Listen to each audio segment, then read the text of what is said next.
Good evening, everyone. Welcome to Mitchell's Memories, Part 25. After 8 amazing months in India, I've returned back home to America.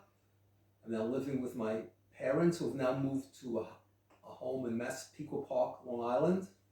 And of course, I'm with my little brother and sister, who are not so little anymore. They've now grown up and become teenagers. Um, I, I get a job as driving a truck for my Uncle Irving. I deliver record albums all over Long Island, New York City area.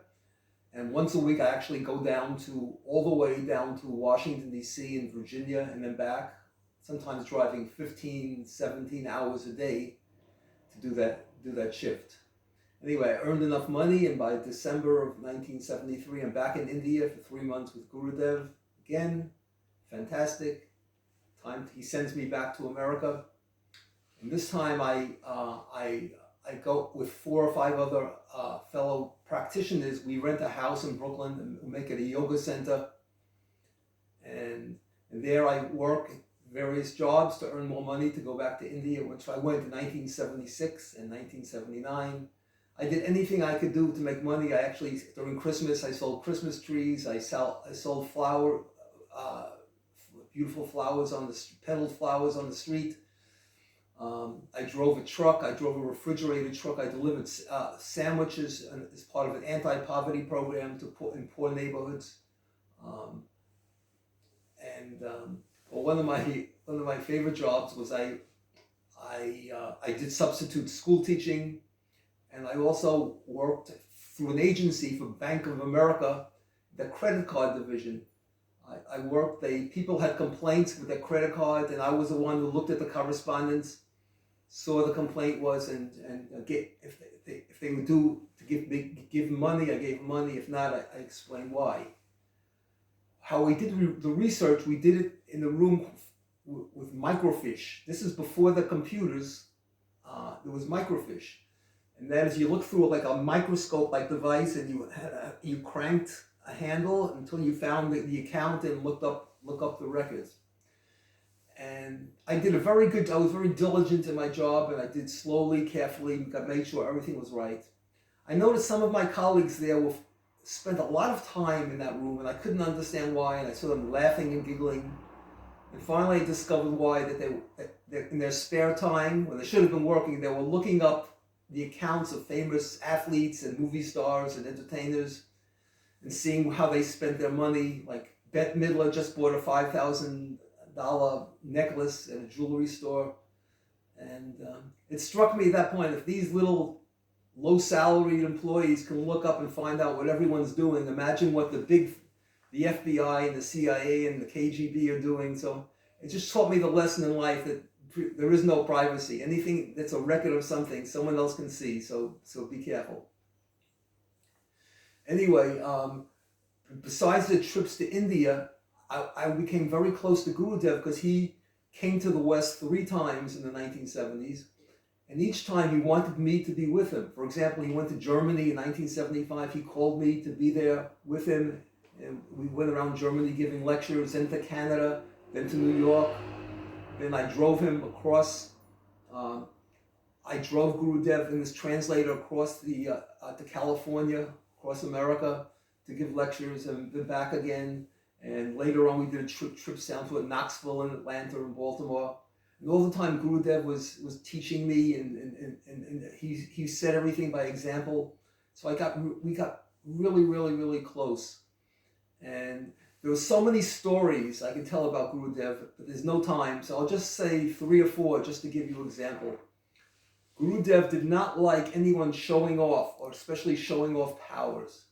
And once in San Francisco, a visitor came, and this man said he had psychic powers. He can turn the lights in the room on and off by his mental power. Then he said to Gurudev, "You don't believe me? I'll do it right now." Then Gurudev, he might be 5 foot tall. Wow, but he was powerful. He said, "You turn off those lights now. That'll be the last lights you ever turn off." When Gurudev spoke, no one could stand up before him, and the man ran out of the house. Another time in New York City, this young man who called himself Jesus and said he was self-enlightened came to see Gurudev, and he said he's in his highest state of samadhi, and he can't talk, but he's very, very high, and he was really showing off. And Gurudev though was so polite to him. He served him food, he served him drinks, him and his friends. But then he left. He said, "I'll tell you one thing. Don't ever come back here and make this big show again. If you do, I'll send you off to a place you'll never come back from."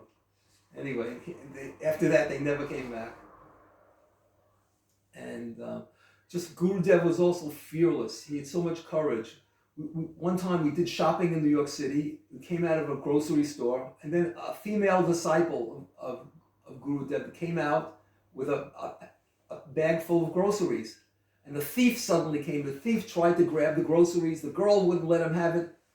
Gurudev was the first to see that. He picked up his cane and charged at this man. Now think of it. Gurudev is 5 feet tall. He's 90 years old, and he charges at this guy who's about 6'3" and 20 years old. For the 20-year-old, he ran away. Because I guess, as I said, no one can stand up to Gurudev. And again, I was so honored that I drove him all over America. And I'll never forget driving through the Rocky Mountains, driving through amazing forests, driving through beautiful deserts. And Gurudev would sometimes spontaneously chant Sanskrit prayers or songs. And it was so beautiful. It was such a charged atmosphere of joy in the car. And I had to really focus to keep on the road because I was so happy.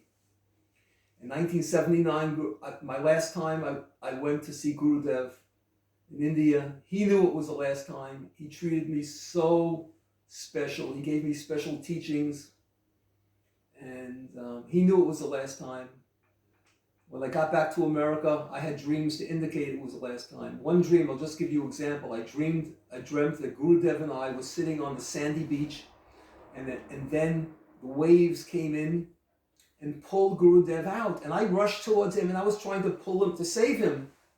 But I noticed he didn't want to be saved, and he just floated out into the infinite ocean, which made me think he's soon going to that infinite reality. And it came true on the 28th of April, 1980. I was sitting meditating. In my meditation, I had a fantastic experience. I dreamt that I was in Brooklyn, where I grew up, in the big circle, the green grass, and there was a tremendous snowstorm. Snow was piled up 2 or 3 feet, and then I noticed standing there was like a man encased in ice, like an Iceman. I went real close to see who that Iceman was, and it was Gurudev. And he just touched me on the hand, and the next thing I know, the wintry scene vanished, and we were in the furthest reaches of outer space. And there Gurudev, I said to Gurudev, spontaneously, Gurudev, I want Brahmagyan. That means I want enlightenment. And Gurudev just tapped me on the top of the head, and then he just disappeared. He just disappeared into space. And then I woke up, and I was so dazed by this experience, I could hardly move, I could hardly walk. And then a few hours later, there was a phone call from India stating that Gurudev had just died, that he'd left his body willingly. He sat up in meditation, and he died sitting up in meditation. And listen to this, how remarkable. That moment, they took Gurudev and they encased his body in ice, because they wanted to preserve his body until they could prepare the burial site for him. So for several hours he was in ice, which is exactly when I saw him in my meditation. So I just think that Gurudev had to be thinking about me even when he was leaving the body. So it just made my heart so warm, and he was so dear to me. Now I just wanted to summarize some things about Gurudev. His name was Guru Janardhan Paramahansa, and he was the most remarkable man I ever knew. I loved him because he led by example. He didn't say, "You people meditate." Rather, he sat down at 3 o'clock in the morning and meditated, and he said, "If you want, you can join me." In other words, he was like the general who didn't say charge. He was the general who said, "Follow me." He was fearless. He was charismatic. He was inspiring. He was courageous. He had the greatest self-belief that I ever saw in any other person, which instilled in us a feeling of self-empowerment. He had the courage to to fight for his convictions, and in fact he was willing to die for what he believed in. He tried to instill in us that spirit of do or die. He was the most passionate person ever, and he was the most he had the most one-pointed determination that I've ever seen in any human being. Yes, he had weaknesses. Gurudev was a jungle yogi. He lived 10 years in the jungle. When he came to the West, he had no understanding of the West, and he was very disorganized. He was not a manager. He was very eccentric. He couldn't understand Westerners. Westerners couldn't understand him. His instructions sometimes were very confusing and contradictory to others. He's like an Indian sage of 10,000 years ago coming into the 20th century. Anyway, Gurudev, he lives within by his teachings. Those qualities which I just listed, many of them have been instilled in me. They're in me now, and they'll be in me until my final breath. Thank you, everyone.